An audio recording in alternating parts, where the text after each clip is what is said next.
You are watching YouTube channel English with Alishan. Today we have a topic difference between transitive and intransitive verb. अक्सर जो students हैं थोड़ा difficulty feel करते हैं जब वो ट्रांजिटिव और इनट्रांजिटिव वर्ब का इस्तेमाल करते हैं, तो बहुत ही इंपॉर्टेंट टॉपिक है। मैं इसको ज़रा इजी करके समझाने की कोशिश करता हूँ और आई होप कि आपको ये अच्छे से समझ भी आएगा। तो आइए हम देखते हैं कि ट्रांजिटिव और इनट्रांजिटिव वर्ब क्या होते हैं।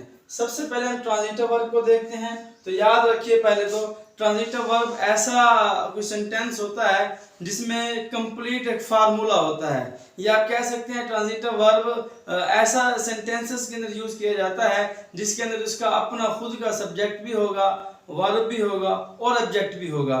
ये दूसरे सेंस में आप ऐसे समझ सकते हैं कि ट्रांजिटिव वर्ब में ये चीज़ें देखी जाती हैं जब कोई भी वर्ब अपना मफहूम वाज़े क्लियर करने के लिए किसी ऑब्जेक्ट का मोहताज हो, उसे ऑब्जेक्ट चाहिए ही चाहिए होता है ताकि वो अपने मीनिंग क्लियर कर सके।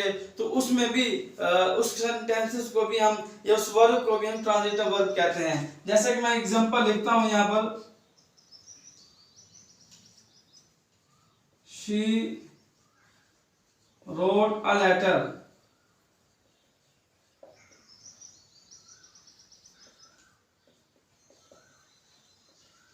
He killed a lion.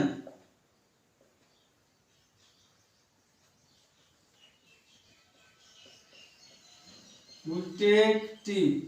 ये हमने 3 सेंटेंसेस लिखे हैं और ये ट्रांजिटिव वर्ब कहलाते हैं। इसके अंदर इसमें हम फार्मूला देखें, ये आपका सब्जेक्ट आ रहा है, ये आपका वर्ब आ रहा है, ये आपका ऑब्जेक्ट आ रहा है। अगर हम इसको ऑब्जेक्ट जो ना लिखें, ये देखें We take tea, अगर हम यहाँ पर टेक लगा दें, टी को हटा दें, तो ये जो सेंटेंस है ये अपना मीनिंग जो है क्लियर नहीं देगा, तो इसका मफहूम वाज़ेह नहीं होगा। अब इन सेंटेंसेस के अंदर देखें, पूरे सेंटेंस को कंप्लीट करने के लिए ऑब्जेक्ट चाहिए होता है। We take अकेला लिख दो, टेक यहाँ पर ना लिखो तो इसके मीनिंग क्लियर नहीं होते, इसलिए हम लिखते हैं We take tea कि हमने चाय पी। He killed अगर लिख दो अकेला तो क्लियर नहीं मीनिंग इसके होते।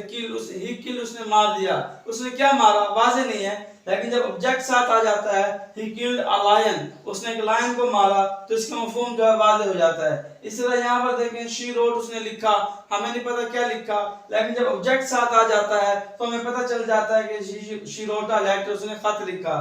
तो ये सेंटेंसेस हैं जिसके अंदर सब्जेक्ट भी होगा, वर्ब भी होगा और ऑब्जेक्ट भी होगा, उसको हम ट्रांजिटिव वर्ब कहते हैं। एक और बात याद रखें, ट्रांजिटिव वर्ब के अंदर जब ये सेंटेंस होगा तो इसका पैसा वाइज बनाना आसान होगा, क्योंकि पैसा वाइज उसी सेंटेंस का बनता है जिसके अंदर ऑब्जेक्ट पाया जाएगा।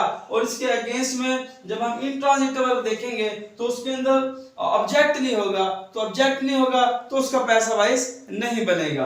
तो इसको देखते हैं। इसमें जो सो सिंपल ये है कि इसमें एक सब्जेक्ट होगा प्लस वर्ब होगा, इसमें ऑब्जेक्ट नहीं होगा। तो ऐसे सेंटेंसेस जिसके अंदर ऑब्जेक्ट ना पाया जाए तो उसको हम ट्रांजिटिव वर्ब कहते हैं, इनट्रांजिटिव वर्ब कहते हैं, क्योंकि विदाउट ऑब्जेक्ट ही वो सेंटेंस अपना जो मीनिंग है वो क्लियर कर देता है, वाज़ेह कर देता है। इसकी एग्जांपल देखिएगा,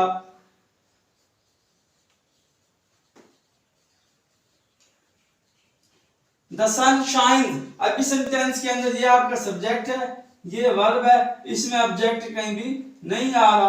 तो ऐसे सेंटेंसेस जिसके अंदर ऑब्जेक्ट ना आए उसको हम इंट्रांजिटिव वर्ब कहेंगे, और ऐसे सेंटेंसेस जिसमें वर्ब के बाद ऑब्जेक्ट ना आए, कंप्लीट सेंटेंस हो जैसे ट्रांजिटिव कहते हैं।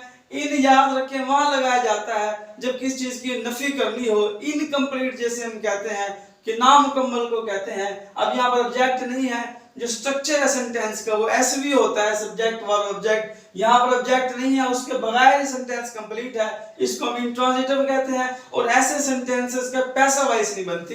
एक और देखें,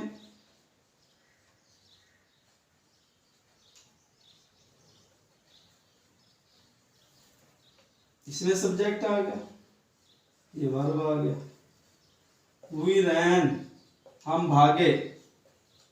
तो ऐसे सेंटेंस है जिसके अंदर ऑब्जेक्ट ना आए उसे इंट्रांजिटिव वर्ब कहेंगे, और ऐसे सेंटेंसेस जिसके अंदर ऑब्जेक्ट है उसे हम ट्रांजिटिव वर्ब कहेंगे।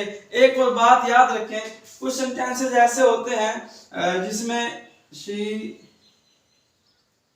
गोज टू स्कूल, अब इसमें ये सब्जेक्ट है, ये वर्ब है, ये ऑब्जेक्ट है। अब इस सेंटेंस का पैसा वाइज नहीं बनता, हालांकि यहाँ पर ऑब्जेक्ट आया हुआ है। एक ट्रांजिटिव इंट्रांजिटिव के हवाले से ये भी याद रखें, जब भी किसी वर्ब के फौरन बाद कोई प्रीपोजिशन आ जाए या वर्ब और ऑब्जेक्ट के दरमियान कोई प्रीपोजिशन आ जाए, उसका पैसा वाइज नहीं बनता, इसलिए इसको भी हम क्या कहेंगे, ट्रांजिटिव कहेंगे, क्योंकि ये इसके बगैर कंप्लीट नहीं होता। खैर ये फर्क है जी ट्रांजिटिव का और इंट्रांजिटिव का। आई होप कि आपको ये बात समझ आ गई होगी कि ट्रांजिटिव वर्ब वो होते हैं जिसमें स्ट्रक्चर कंप्लीट हो, सब्जेक्ट भी हो, वर्ब भी हो और ऑब्जेक्ट भी हो, सेंटेंस अपना पूरा कंप्लीट मीनिंग ऑब्जेक्ट के साथ है। इसके अंदर जो वर्ब होता है वो ऑब्जेक्ट का मोहताज होता है अपना मफहूम वाज़े करने के लिए, जबकि जो इंट्रांजिटिव वर्ब होते हैं उसमें जो आपका जो वर्ब होता है वो ऑब्जेक्ट का मोहताज नहीं होता, बल्कि वर्ब खुद अपने मीनिंग क्लियर कर देता है। और दूसरी बात, जो इंट्रांजिटिव वर्ब होते हैं उनके पैसिव वॉइस के सेंटेंसेस नहीं बनते। आई होप कि आपको ये ट्रांजिटिव और इंट्रांजिटिव वर्ब समझ आया होगा। तो आई रिक्वेस्ट यू कि इस वीडियो को ज़्यादा से ज़्यादा शेयर कीजिए, लाइक कीजिए और मेरे चैनल को सब्सक्राइब कीजिए।